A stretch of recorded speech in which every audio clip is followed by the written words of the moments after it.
Dormir é vital para uma boa saúde. É o momento em que o nosso organismo se reorganiza para o dia seguinte.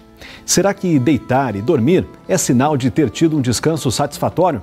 Quais os fatores que prejudicam a qualidade do sono? É o que você confere agora no Saúde em Prática.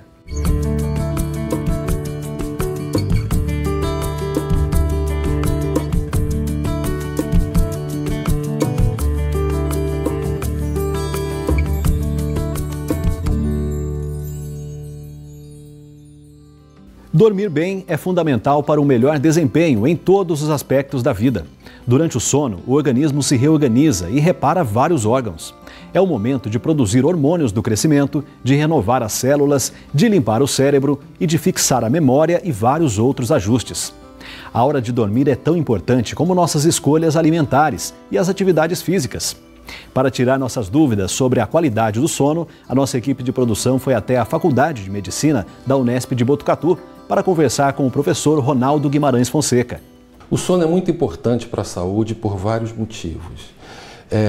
Do mesmo jeito que o dia, para que o indivíduo funcione bem durante o dia, o cérebro dele precisa estar bastante ativado, durante a noite essa ativação tem que diminuir bastante.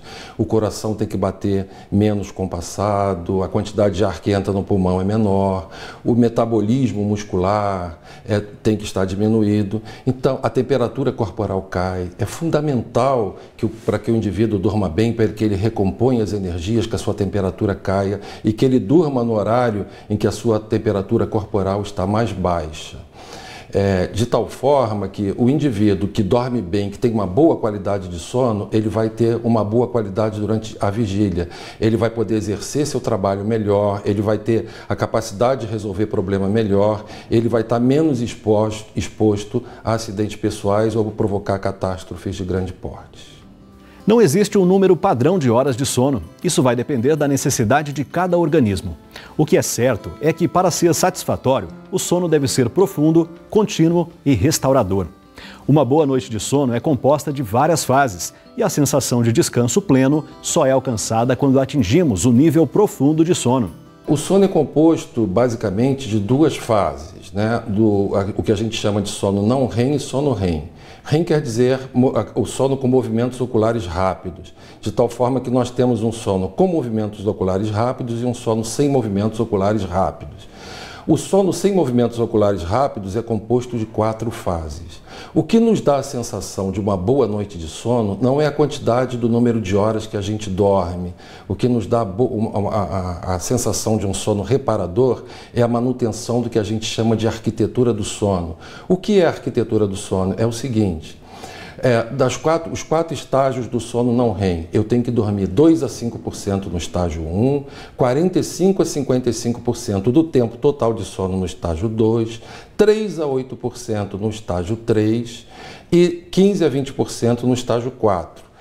Sabendo-se que os estágios 3 e 4 compõem aquilo que a gente chama de sono de ondas lentas ou sono profundo, são fundamentais para o bom funcionamento do corpo. E o sono REM, as pessoas dormem de 20 a 25% do tempo total de sono. Portanto, pode ocorrer de numa determinada noite o indivíduo dormir 8, 9 horas com uma arquitetura toda quebrada, toda bagunçada. Aí ele acorda de manhã com a sensação de que o sono não foi reparador. Já o indivíduo que às vezes dorme até um pouco menos, né, do habitual, mas se ele teve uma arquitetura do sono bem preservada, ele acorda com a sensação de que está novo para começar um novo dia, tudo de novo, cheio de energia.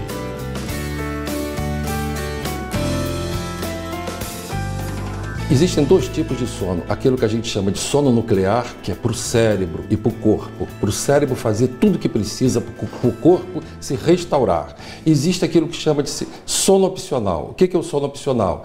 É o tempo que o indivíduo vai ficar sem consciência durante horas de baixa intensidade de luz ambiental. De toda noite que o indivíduo dorme, em torno de 40% a 45% é de sono nuclear, esse que é importante para o cérebro.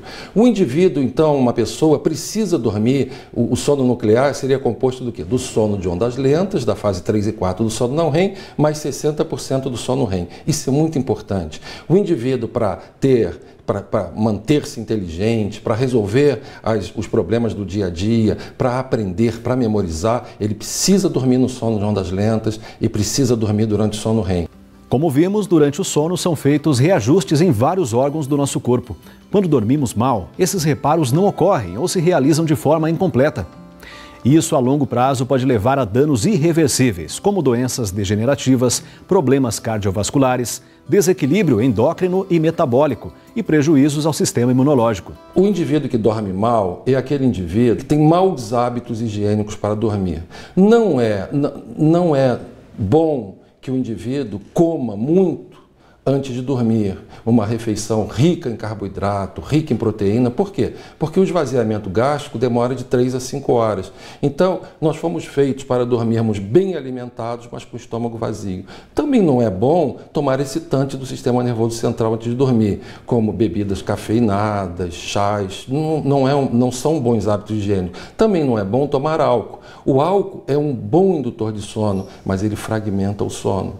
Do mesmo jeito, nós fomos feitos para dormirmos em local sem luz.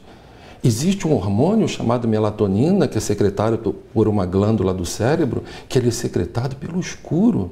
Nós sabemos que intensidade de luz muito pequenininha, como um LED de um telefone celular ou de um despertador, é suficiente para inibir a produção de melatonina. Sem melatonina, a temperatura corporal não cai, o corpo não desacelera, o indivíduo tem dificuldade para dormir ou dorme um sono de má qualidade com a arquitetura quebrada. Portanto, existe uma série de condições que o indivíduo deve prestar atenção para que o seu sono seja de boa qualidade. Agora, é importante que, além disso, as pessoas tenham rotina para dormir. Nós sabemos que hoje, no mundo contemporâneo, cada vez mais as pessoas estão invadindo as horas de sono com atividades, levando o trabalho para casa, ficando brincando com o celular, com o WhatsApp até altas horas, invadindo horas de sono. É lógico que isso vai ter um custo no dia seguinte. O que vai acontecer? Com crianças, mau rendimento escolar, hiperatividade, déficit de atenção. Adulto, mau rendimento no trabalho, sonolência diurna excessiva, exposição a maior quantidade de riscos no trânsito, por exemplo. Saúde em Prática vai para um breve intervalo e no próximo bloco, quais os indícios de que você não está tendo um sono reparador? Veja também alguns hábitos que podem prejudicar o seu descanso. É daqui a pouco no Saúde em Prática.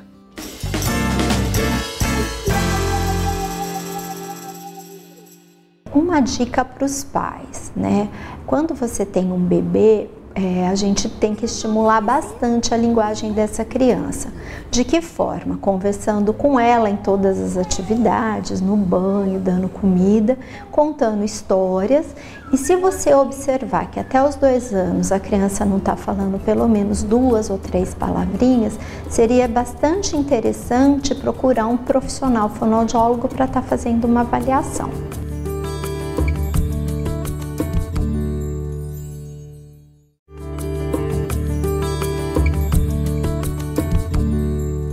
Voltamos com Saúde em Prática, hoje falando sobre a qualidade do sono.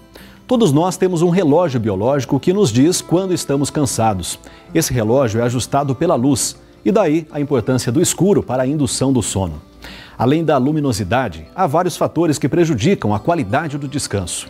A cafeína, por exemplo, é um estimulante que atrapalha o sono profundo, pois pode ficar no sistema sanguíneo por muitas horas. Vamos conferir agora quais outros fatores interferem na qualidade do nosso sono. E para tirar nossas dúvidas, conversamos com o neurologista e professor da Faculdade de Medicina da Unesp de Botucatu, Ronaldo Guimarães Fonseca. Vamos ver. 2 horas antes de nós acordarmos, o nosso corpo começa a fazer um preparo para o dia começar. A nossa temperatura corporal começa a subir e a produção de energia começa a aumentar, para que quando a gente acorde, nós tenhamos uma temperatura adequada para as atividades diárias, o nosso cérebro ser ativado e tenhamos uma quantidade de energia produzida. O oposto ocorre quando chega a noite. Quando começa a diminuir a intensidade de luz ambiental, nossa temperatura começa a cair, a produção energética começa a diminuir, o funcionamento do nosso corpo começa a andar mais lento para que tenhamos uma boa qualidade de sono. Portanto, atividades como banhos quentes excessivos por tempo prolongado à noite, atividade física extenuante à noite, são condições que, ao elevar a temperatura corporal, dificultam o indivíduo a dormir. Da mesma forma que substâncias que ativem o sistema nervoso central. No ambulatório de sono infantil, é muito comum aquelas mães que dão café com leite para a criança à noite, que dão muito refrigerante, que dão achocolatados. Ora, essas substâncias são ativadoras do sistema nervoso central. Ou o indivíduo, uma criança, por exemplo, que faça uso de remédio para asma, que ativa o cérebro, ou o indivíduo que fuma bastante à noite, né? Nós sabemos que no cigarro existem várias substâncias que ativam o sistema nervoso central. Então, essas condições podem dificultar o indivíduo a dormir, ter uma noite de sono reconfortante. Algumas pessoas, com o objetivo de relaxar e de dormir melhor, optam pela ingestão de bebidas alcoólicas, pois têm a falsa impressão de que elas estimulam o sono. Embora relaxe, o álcool causa um sono fragmentado e de qualidade reduzida. E quanto ao uso de remédios tranquilizantes e indutores do sono, será que ajudam a ter um sono restaurador? O médico que menos prescreve remédio para dormir é um médico especialista em medicina do sono. É quem menos prescreve. Por quê? Porque ele sabe todos os malefícios que esses medicamentos podem trazer para a pessoa. Os indutores de sono, quando usados cronicamente, são causas de insônia. O indutor de sono deve ser usado em algumas ocasiões por um tempo extremamente curto. Quando o indivíduo tem uma insônia já mais crônica, por um tempo mais prolongado, uma dificuldade para dormir, o que se tem que procurar é a causa. As principais causas de dificuldade para dormir são doenças sistêmicas, o indivíduo que tem dor quando se deita à noite, que tem dificuldade para respirar, porque tem uma doença no coração, no pulmão, que tem a doença de Parkinson, não consegue se virar à noite. Essas são causas de um indivíduo dormir mal. Isso tem que ser diagnosticado e tratado.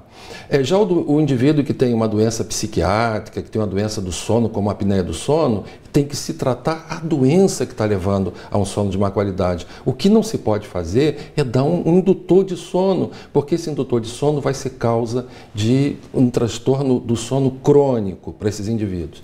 De tal forma que fica a dica para que os médicos, nós sabemos que a maioria dos pacientes que têm doenças do sono não são tratados por um médico de sono, que os médicos tenham cuidado de, ao invés de saírem prescrevendo indiscriminadamente indutores de sono para as pessoas, que eles procurem descobrir a causa. E ao descobrir a causa, se for pensado numa possibilidade de uma doença psiquiátrica, por exemplo, a terapia cognitivo-comportamental, com psicólogo, com psiquiatra, é muito mais eficaz do que indutor de sono. É importante dizer também que os medicamentos que induzem sono, eles interferem na arquitetura do sono. O que eles fazem é diminuir a latência do sono, ou seja, ele diminui o tempo em que o indivíduo deita na cama até ele efetivamente dormir. Mas ele não diminui a quantidade de despertares durante a noite e ele também não melhora a arquitetura do sono. Pelo contrário, os indutores de sono, eles diminuem a quantidade de sono de ondas lentas, diminuem a quantidade de sono REM. Então, eles acabam trazendo mais transtorno cognitivo do que se você não os usar. Como vimos, deitar e dormir pode não ser sinônimo de ter tido um sono reparador. Quais os indícios de que não estamos chegando à fase profunda do sono? É hora da opção saudável. Numa clínica, no ambulatório de doenças do sono, nós fazemos 2 perguntas para o paciente para saber se a qualidade do sono dele é boa ou não. A primeira, quando o senhor ou a senhora acordam de manhã, acorda com a sensação de um sono de reparador, com a sensação de bem-estar, cheio de energia para o novo dia? Essa é a primeira pergunta. A segunda pergunta, tem sonolência diurna excessiva? Um indivíduo que está dormindo de forma adequada, que está vivendo em harmonia com a variação geofísica de luz, ficando acordado quando está claro e dormindo quando está escuro, esse indivíduo tem a sensação de sono reparador e ele não tem sonolência diurna excessiva.